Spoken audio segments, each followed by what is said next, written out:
आपने खुद के करियर में गलतियां क्या करी हैं? अरे बहुत बहुत. जब वो पहली वाली फिल्म रिलीज हुई तब तक मेरी अटेंडेंस कम हो गई थी कॉलेज में. So I started getting a lot of offers and I started saying no. And मैं इतनी सिली थी, again naive, stupid. I used to go and say, आप मुझे 60 डेज का काम ऑफर करो. No, if you have something for 6 days let me know. You know, I am doing maths honours, मेरी अटेंडेंस कम हो जाएगी. And that's lack of awareness, that's lack of knowing how to go about it, right. तो मैंने बोला कि नहीं, आप 60-70 डेज तो मैं कॉलेज में नहीं कर सकती, आपका कुछ 10 दिन का काम हो तो बताना. कौन अपने राइट माइंड में जाके बोलेगा कि मुझे छोटा काम दो, मुझे बड़ा काम मत दो. But I didn't know any better. So that, and then मतलब फिर मॉडलिंग कर रही हूँ, फिल्म कर ली, फिर मिस इंडिया किया. वो मैंने सब उल्टा पुल्टा किया आगे पीछे. So by the time I actually understood कि oh Rakul, you have done सब उल्टा पुल्टा. And I had done 2 films जिसमें स्पेशल अपीयरेंस टाइप मैंने कर ली थी. तो obviously nobody is gonna give you a big launch, right, because that big launch, तो I was replaced. So by the time I understood how the industry works, I was like, oh damn, now I need to work my way up, right? But luckily the universe made it happen and it happened. Miss India का कुछ role रहा career में? रहता है. Miss India was that where I first time stayed out of my house with 20 other girls who dressed like girls and I dressed like a tomboy. You know, and I was like, okay, yeah, you know, and everyone was so glam and I didn't have my own makeup. क्या miss India के सारे girls को actually film world enter करना है? ऐसा नहीं होता यार. There are a lot of Random. people who went back to their studies. There were a lot of people who were educated. You know, there was somebody who was a lawyer. There was someone who was already working. ऐसा नहीं होता है. But I feel film world is a world. आप अगर 9 out of 10 girls से पूछोगे ना, अगर आपको अपॉर्चुनिटी मिलेगी कि आप करोगे, वो हाँ ही बोलेंगे. Forget girls. आप 9 out of 10 लोगों से पूछोगे, आपको हम फिल्म में लीड रोल दे रहे हैं, बड़ी फिल्म, करोगे? कौन मना करेगा? सो एस्पिरेशनल सबके लिए होता है. Whether people make it or whether they try to attempt or they take that journey up, that's a completely different story. My first film that people remember in Hindi properly, Yariyan of course was 2014, but then it's De De Pyar De in 2018. तो आपको कितना भी time लग जा सकता है. Of course there's a whole 25 films in between in Telugu and Tamil. But what I'm coming at is कि कोई भी एक फॉर्मूला नहीं है फिल्म इंडस्ट्री का. You have to just be at it. And you have to forget that, you know, people should know me or have any strain of attitude. For example, जब मैं इधर दे दे प्यार दे कर रही थी, when I was moving back from Hyderabad to Bombay, तब ना मुझे बड़ी confusion होती थी कि लोग मुझे जानते हैं या नहीं जानते. Because in one place you're a star, right? जहाँ आप घर से बाहर नहीं निकल सकते. In the other place, I'm like, okay, it was a hard decision. I'm making that shift. I want to try a new playground. So I used to go to meetings and be like, I'm not sure if you know me.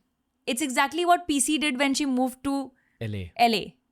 Like she was like, I was prepared to audition.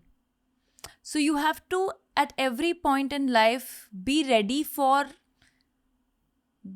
घसोइंग, you know, starting from zero कि मुझे hard work करना पड़ेगा. You have never achieved anything, and I think be with that mindset. Telugu industry में लोग transition के बारे में सोचते हैं? मैंने भी नहीं सोचा था, and I don't think कोई एक्टिवली सोचता है. But because now the industries are merging, फिल्में एक ना सिंगुलर प्लेटफॉर्म हो गया, सब लोग सब फिल्में देखते हैं. सो वो ट्रांजिशन हो जाती है.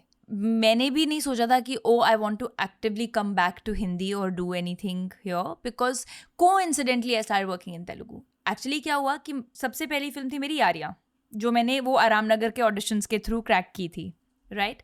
वो मैंने 2012 में साइन की थी आफ्टर मूविंग हियर इन 2011.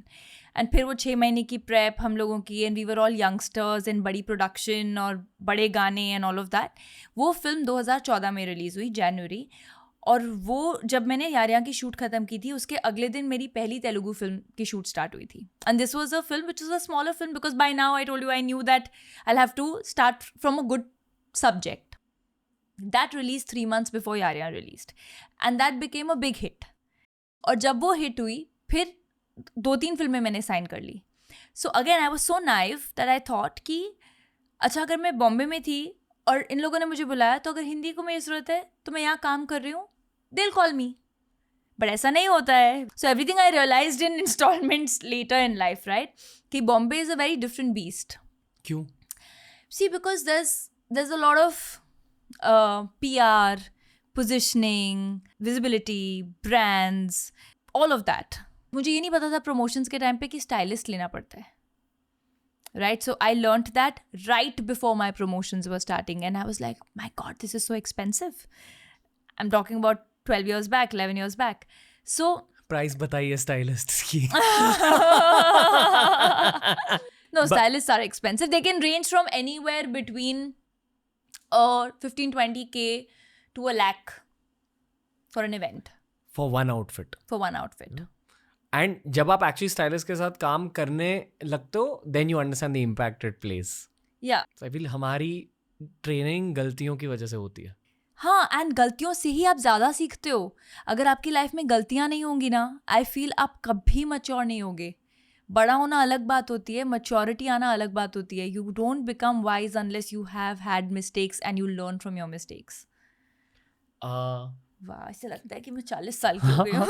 हम स्टाइलिस्ट के अब बॉम्बे के बारे में कह रहे थे कि टीम होती है. हाँ, सो आई वाज सेइंग दैट वो एक वे ऑफ फंक्शनिंग बहुत डिफरेंट था. एंड तो मैंने भी ऐसा नहीं सोचा था, मैंने कुछ सोचा ही नहीं था. लाइक आई टोल्ड यू, मैं ज़्यादा प्लान नहीं करती थी. काम आ रहा है, जहाँ से आ रहा है काम करो. So I start working there, then I start working. फिर यहाँ पे एक फिल्म आई, मैंने उस टाइम पे एक फिल्म की थी Shimla Mirchi, which was with Rajkummar Rao. But वो फिल्म बहुत लेट रिलीज हुई. But this was after Queen, me after Yaariyan, him after Queen. Ramesh Sippy sir directed it. तो मतलब मैं आते जाते गई, and then before I knew I was doing the biggest films in Telugu. So then I shifted there, I started working there. Then I got a call for Dhoni. Then I was supposed to do Dhoni.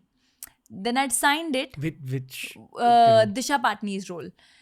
Then I'd signed it, and costume, reading वगैरह सब कुछ हो गई थी. And then I think their date shifted by a month, and I was at that point shooting with Ram Charan and NTR. और one of the films I think Bruce Lee was releasing कि आज हम 1 अक्टूबर में, 16 अक्टूबर को film का release है और 2 गाने बाकी हैं. तो मैं वो डेट्स चेंज कर ही नहीं पाई because we had to shoot these songs and I cried and I was like damn, you know, I missed out on such a good film because हम लोग डेट्स नहीं एडजस्ट कर पाए. So the next time when Neeraj sir was making Aiyaary, he called me like, अभी dates देगी? So I said, of course, आप अभी बताओ. So that's how, you know, so it was destiny that I had to sort of come. And then when I was shooting Ayari, I started shooting for De De Pyar De. And then De De Pyar De became a success and I started getting more work here. And I decided, chalo, theek hai, let's try this playground now. Because by then I'd worked with everyone there. And for me, the challenge was to do something new. अगर आपको ये clip अच्छा लगा तो ऐसे ही 1000 clips upload किए गए हैं इस चैनल पर. बस देखते जाओ और सीखते जाओ.